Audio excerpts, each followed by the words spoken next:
재무제표 같은 경우에 이제 살펴보시면, 자, 이렇게 기본적으로 밸런스 시트라고 해서 대차대조표라고 하는 게 있습니다. 어려운 거 아니고요. 만약에 PD님이 회사를 시작한다고 칩시다. 네.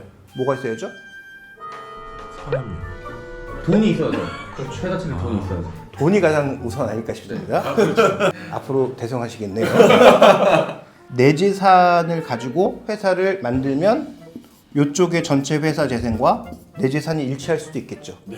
근데 회사를 키우고 싶으면 내 재산만으로는 안 되죠. 빌려야죠. 결국 남의 돈을 가져올 수밖에 없다. 내 돈, 그 다음에 남의 돈 두 개를 합쳐서 회사 재산을 적어 놓는 것을 우리가 대차대조표라고 합니다. 자, 그럼 손익계산서라고 하는 건 뭐냐? 회사를 운영하면서 현금 흐름을 우리가 뭐라고 부르죠? 대답이 없을 것 같으니까 제가 그냥 하겠습니다. 매출이라고 부르죠. 네. 어려운 말씀으로 하니까 이 아주 쉬운 얘기인데 저도 이제 고인물이다 보니까 약간 뭐 이게 전문 용어들이 막 튀어나옵니다. 그래서 죄송하고요. 이 매출부터 시작해서 이익이 발생하든 손실이 발생하든 어쨌든 결과가 나올 거 아니겠습니까? 쭉 과정을 통해서 네. 이런 과정을 추정하는 것이 손익계산서라고 합니다. 이익이나 손실이 발생하면 요거를 대차대조표에 어디에다가 적게 될까요? 내 돈에다 쓸 것 같아요. 그렇죠. 그러면 요 두 개만 있으면 너무 좋은데 한 가지가 더 있습니다. 네. 회사가 이익 나고 재산이 는 것만 가지고는 판단할 수가 없고, 야, 너 지금 현금 받았어? 그게 현금 흐름표라는 겁니다. 회계 장부는 기본적으로 발생주의가 원칙이에요. 그러니까 돈이 매출이 발생하면 그 순간 잡아야 돼요. 그런데 어떤 계정이 있죠? 뭐 회사 해보신 분들 아시겠지만 외상 매출금이라는 게 있죠. 실제로 우리가 매출을 했는데 돈 주진 않죠.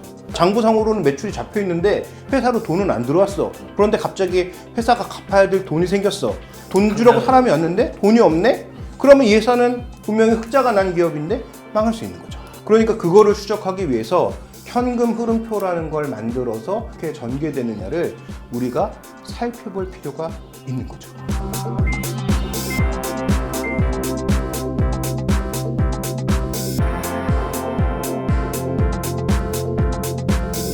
전자공시 그 사이트에 들어가시면 회사에 분기마다 보고서가 나옵니다.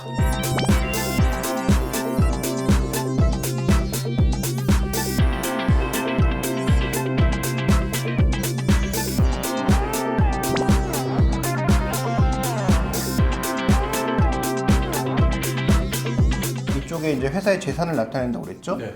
그 다음에 이쪽은 남의 돈, 이쪽은 내 돈. 이렇게 한다고 했습니다. 내 돈부터 한번 시작을 해보죠. 이 자본은 크게 또 두 가지로 나눕니다. 순수한 내 자본금. 주주들이 만들어서 가장 처음에 출자했던 돈을 순수하게 자본금이라고 하고요. 회사가 커가는 과정에서 조금씩 돈이 늘어날 수가 있습니다. 그걸 우리가 어떤 개념으로 쓰냐면 잉여금이라고 합니다. 그 다음에 남의 돈은 금융기관에서 빌릴 수 있죠. 이걸 주로 어떻게 나누냐면 장기, 단기 이렇게 나눕니다. 유형자산은 현금, 유가증권, 건물, 기계, 부동산, 무형자산도 있다. 대표적으로 특허권. 좀 특허권도 금액으로 나타낼 수 있다는 거네요. 그렇죠. 이런 자산들이 한 분기 혹은 1년이라고 하는 총 한 기 동안 어떻게 움직였느냐를 살펴보는 게 대차대조표의 핵심이라는 거죠. 그러니까 한번 우리가 예를 한번 보도록 하죠. 우리나라의 대표적인 삼성전자인데 여기 이제 종목 분석이라고 있습니다. 쭉 내려보시면 이 회사의 자본금은 생각보다 얼마 안 돼요. 9천억도 안 되는 상황입니다. 그런데 지금 자산 총계가 얼마입니까? 370조 정도의 자산을. 그러니까 이 회사가 처음 시작했을 때 자본금은 1조도 안 되는 상황이었는데 회사를 지금 300배 넘게 키운 거죠. 부채는 지금 100조 정도를 갖고 있고요. 자본 총계가 270조. 그러면 잉여금이, 그러니까 요걸 빼면, 요 자본금을 빼면 나머지가 다 잉여인 거죠. 연도별로 봤을 때 20년, 21년, 22년 쭉 가잖아요. 요때 폭발적으로 늘고 조금 늘고 조금 늘죠. 요때부터 요때는 실적이 대거 늘었다고 볼 수가 있고 실적 별로 안 늘었고 올해 어떻게 됐습니까? 삼성전자 적자 났죠. 그래서 그런 흐름이 되면 재산도 별로 안 늘더라라는 거죠. 자, 여기에 재무 분석이라고 있죠. 이런 게 있는지도 모르는 사람 많아요. 근데 이게 옛날에는 제가 뭐 증권사에 있던 시절 이걸 만들어주는 회사에서 책으로 분기 단위로 냈어요. 그래서 증권업을 하시는 분들의 자리에 가면 이 상장기업 분석이라는 책이 거의 필수적으로 있었죠. 어느 사이트에서는 다 찾아볼 수 있으니까 그 책의 의미가 좀 없어졌는데 회사의 자산이 어떻게 늘어나고 있는지, 부채가 어떻게 증가하고 있는지, 전체 부채 비율은 얼마인지 또 나오죠. 그 다음에 이쪽에 이제 이런 것들이 소위 이제 자산 성장성이라고 해서 유동자산이라고 하는 건 뭘까요? 현금화할 수 있는 것들. 뭐 현금, 채권, 주식, 뭐 이런 것들이 얼마나 늘었는지를 나타낸 것이고, 유형자산은 아까 얘기했던 뭐 부동산. 그런데 이 삼성전자 같은 회사는 유형자산이 계속 증가할 수밖에 없는 게 공장은 그렇죠. 나이스. 너무 똑똑한 거 아니에요? 공장이 빠른 속도로 늘어날 수밖에 없는 기업은 유형자산 증가율도 중요하다.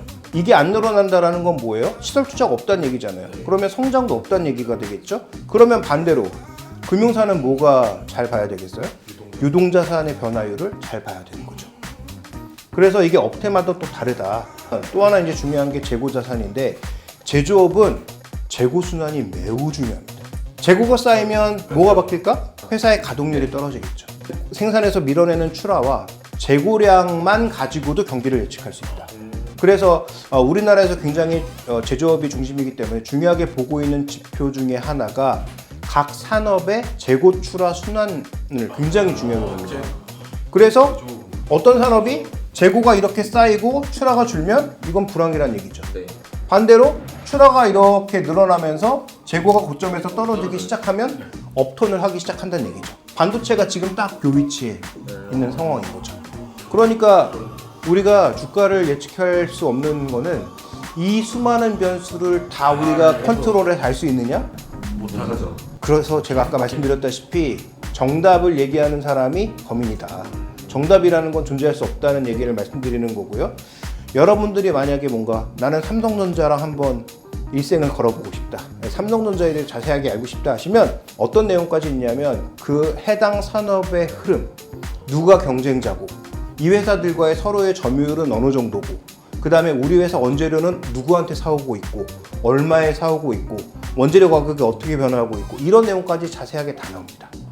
저처럼 약간 숙달돼 있는 사람도 다 읽으려면 하루는 써야 돼요. 한 기업의 내용을 다 읽으려면. 그러니까 엄청난 내용이거든요. 정말로 뭔가 제대로 알아보고 싶으면 딱 한 3일 투자하시면 되겠습니다. 여러분, 두 번째 강의는 여기에서 마치고 세 번째로 넘어가도록 하죠.